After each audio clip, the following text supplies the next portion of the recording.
I'm excited, man. Southside, tell me about it.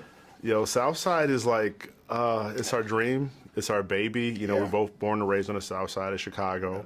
And, you know, we grew up around some people who had some big personalities. There's some incredible people and some wild folks. You know, Chicago is not a soft city by any stretch of the imagination. Super funny. But that being said, we do feel like a lot of what you hear about the city, a lot of what you see about the city, particularly in the news, is so challenging.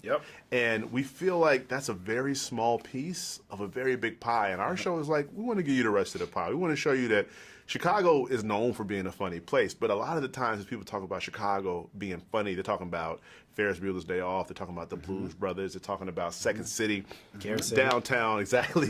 It's north side stuff. And we say, you know what, the South Side is funny too, man. You know, we grew up with it, and we're finally excited to show people all the funny voices and personalities that we grew up with and saying, look, come home, cut this on, and laugh your ass off. It's rich, it's layered, and it's going to make you laugh. I got to say, I mean, I'm from the north side of Chicago, the north side, Rogers Park, not Evanston or We got a north side episode too. Yeah. So you appreciate the show on a much deeper level. I appreciate it in a much deeper level. I want to ask you a question. Go ahead. What did you see and go, damn, they're from Chicago? Like, was there a location, or was there something you saw and said, okay, that's some real Chicago? You know what? I saw two of my friends in there, Antoine McKay and Edward Williams III. Oh my God! Yeah, they're my homies, man. So you know I had to. You know, I'm out here talking to your Southside guys right now. Ed is a revelation, man, because we were casting him.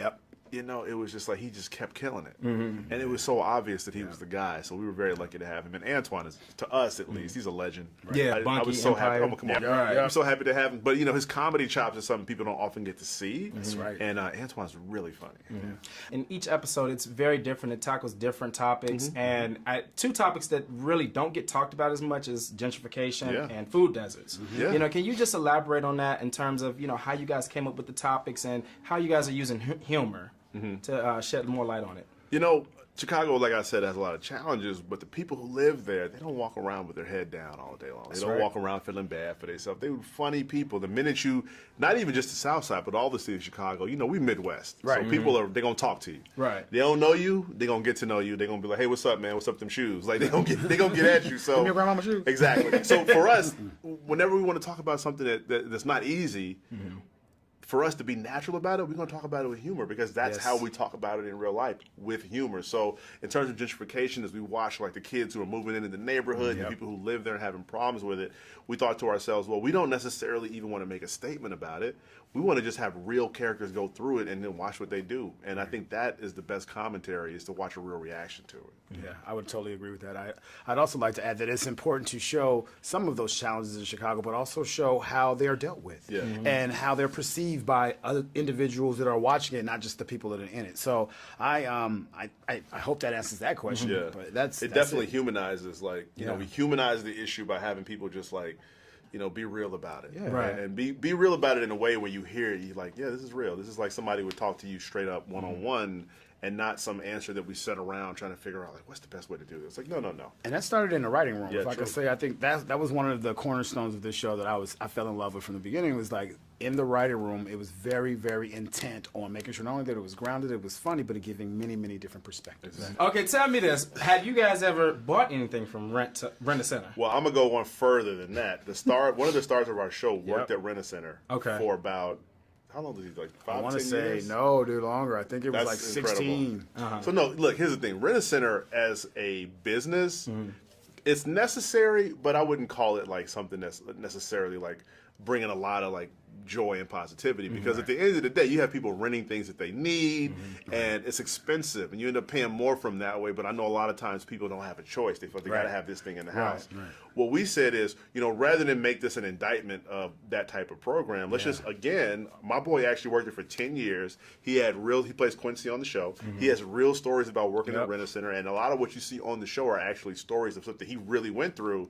And we feel like that's the best way to talk about it, is to show you it, and to show you what it's like to go through it, and what it's like to be in a situation where you're going to rent a TV for $35 a week for the next 2 years. What's the bougiest thing? What's the bougiest thing? They told you black people rent. The bougie, The oh my bougiest God. thing, a flat screen TV. Yeah, telephones. And then they bring that flat screen TV in and sit it on top of another TV that's broken. So that's that's next level. you know what's funny? The curved TV. The big one. By the way, that's a nice TV. I should rent that myself. But I would also say the thing that we found the most educational is that it's really about a working class thing. And it's not just black folk, because when we went to Rent-A-Center, we actually went in there with Quincy and hung out for a day and just saw who came, and everybody was in there. There's even people in there, you wouldn't even believe it, who are technically speaking upper middle class, but they just, like a lot of people, like all of us, a lot of people, despite what their income is, they'll still live check to check.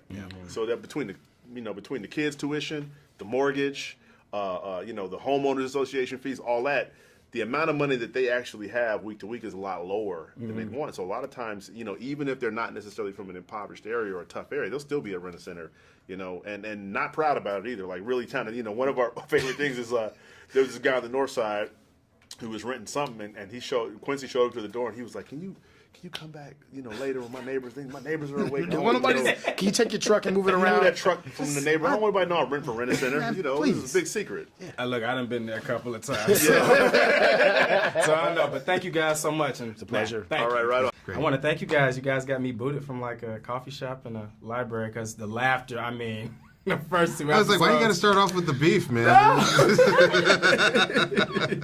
No, but you got kicked out of a coffee shop? yeah, because I just couldn't hold it. Like, That's been happening a lot in this country. We need to address it. well, it wasn't a particular one. I can't say the name, but it wasn't a particular one. Wasn't Philadelphia? No, we heard. No.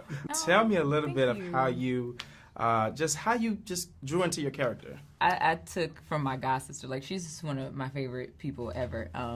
And she's a correctional officer, and she's so little, but she's like the toughest person in the world, but she's super sweet and also so goofy. Like, she's just so complex, and so I basically did my best impression of her with a little bit of myself. And you wear like many different hats, but I want to say like many different wigs. Absolutely. You gotta switch it up. You never know who I'll be. Each episode, I've come to find out, has tackled different issues, and you tackle it with humor, like gentrification and food deserts, a lot of topics that people really don't talk about. Can you tell me a little bit about, the process of choosing the topics? I think what's always been important to Bashir and I is that we never wanted to do a show that was like preachy, never wanted to do a show that would be like, have like serious hug it out moments. We used to make fun of, I feel like there was a period in a lot of black comedies, there was always that moment where like you went from laughing to like, like, Tyrell, put down that gun, and you're just like, I didn't sign up for this today. Like, I just went to laugh. And we kind of wanted to go out of our way to not do that, but at the same time address topics that not every show, black or white, would ever tackle. We have a cryptocurrency episode that we're, extremely proud of.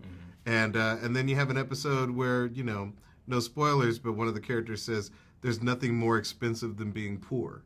Yeah. And it comes at a moment where we feel like we really earned that moment. So Bashir and I both come from families like very headed by very serious people. His father was an imam. My dad was a painter with a lot of social commentary in his artwork. So I think that the idea that we could ever do a show that didn't address anything would be almost anathema to who we are. Someone on the show worked at Rent-A-Center, correct? Yeah, well, a guy, one of the twins that Bashir grew up with, he worked pretty much up until we started shooting. Absolutely, yeah. At Rent-A-Center, and I'll be honest, like I grew up on the southwest side of Atlanta. I've passed 1 million Rent-A-Centers in my day. I guess fortunately, I never really understood what they were about. But he would tell these stories about people renting a toaster, for $18 a week, and then eventually you've paid way more than you'd ever had to spend on that appliance. You bought 13 toasters. Yeah, you bought 13 toasters. Once again, nothing more expensive than being broke. Absolutely. But he would regale Bashir with these stories about all the what they would call replevins, when you have to go out and you have to reclaim this item, and you're not like, oh yeah, I know about that. Yeah, they showed. I rented a MacBook once when I was in undergrad. Oh my god! And by the way, we have an entire episode where someone's trying to reclaim their computer because they have a song on it, and this other guy's trying to reclaim the computer because he has a novel on it, and so everybody on the South Side of Chicago is looking for that computer.